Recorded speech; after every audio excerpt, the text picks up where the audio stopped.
है कि महक अपने चाची और अपने पापा के बहकावे में आ गई है और वो आरती को लेने के लिए उसके घर पहुंच गई है। एक प्लानिंग की जा रही है कि अगर आरती और अंजलि को अलग कर दिया जाए तो अंजलि अपने आप घुटनों पर आ जाएगी और आरती ने जो केस वेस किया है वो भी खारिज हो जाएगा, मतलब कि हम लोग साफ तौर पर बच जाएंगे। और महक इस साजिश में उसका साथ दे रही है क्योंकि उसको ऐसा लग रहा है कि अगर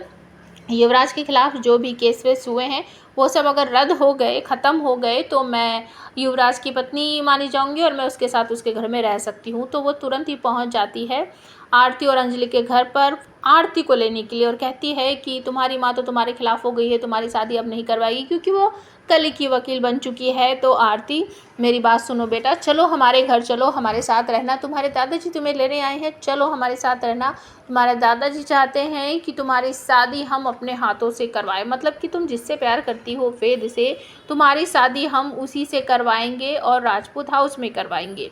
अंजलि को कुछ समझ नहीं आ रहा है कि ये हो क्या रहा है और आरती जो है वो अब बहकावे में कुछ आती हुई नज़र आ रही है क्योंकि बचपन से अंजलि से दूर रही है हमेशा आरती को अपने माँ बाप का प्यार नहीं मिला है। अब उसकी माँ इतने सालों के बाद ठीक भी हो गई है तो वो कली का साथ दे रही है। इस बात से कहीं ना कहीं थोड़ी सी हर्ट है आरती और उसको ऐसा लग रहा है कि सामने वाले जो लोग कह रहे हैं, मतलब कि राजपूत हाउस के लोग जो कह रहे हैं वो बात सही है, मुझे ये घर छोड़कर चला जाना चाहिए क्योंकि मेरी माँ ही मेरी अगर दुश्मन बन गई है तो मेरा कौन साथ देगा। अगर दादाजी कह रहे हैं कि वो मुझे अपने घर लेकर जाएंगे तो मुझे उनके घर जाना चाहिए। तो कमेंट करके ज़रूर बताएं, क्या आरती चली जाएगी अपनी माँ को छोड़कर और क्या उसकी शादी वेद के साथ आसानी से हो जाएगी या फिर वो समझ जाएगी कि ये सब कुछ एक प्लानिंग है मुझे और मेरी माँ को अलग करने की।